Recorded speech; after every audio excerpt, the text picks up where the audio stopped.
पता है कितने दिल तोड़कर तुम्हारी तरफ आए थे। तुम्हें हर चीज से ज्यादा चाहता यार, खुदा गवाह है। मगर फिर क्या हुआ, मुझे इरोता छोड़ गए तुम। फिर भी नफरत नहीं हुई तुमसे, कुछ नहीं बदला, कुछ भी नहीं। तुम्हारे लिए दिल में वही इज्जत है, वही मकाम है जो पहले था। हाँ मगर ये सन्नाटा है, उदासी है, बेसुकूनी है यार। लोग कहते हैं रोने से दिल का बोझ हल्का हो जाता है। झूठ कहते हैं। मैं मुसलसल नमाजों में तुम्हारे लिए रोती रही, मगर दर्द वैसा ही है, पहले दिन जैसा।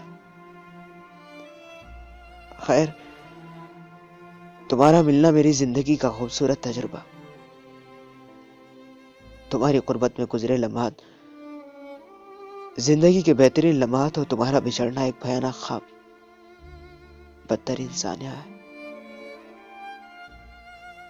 जिसे दिल तस्लीम करने को तैयार ही नहीं। कहीं कमी रही होगी यार, कहीं कमी रही होगी मोहब्बत में, जो तुम्हें रोक नहीं पाई। लेकिन तुम्हारे दूर जाने से कुछ नहीं बदलेगा। तुम थे, तुम हो, तुम रहोगे दिल के गुरूब होने तक, जिंदगी की शाम और मेरे तमाम होने तक।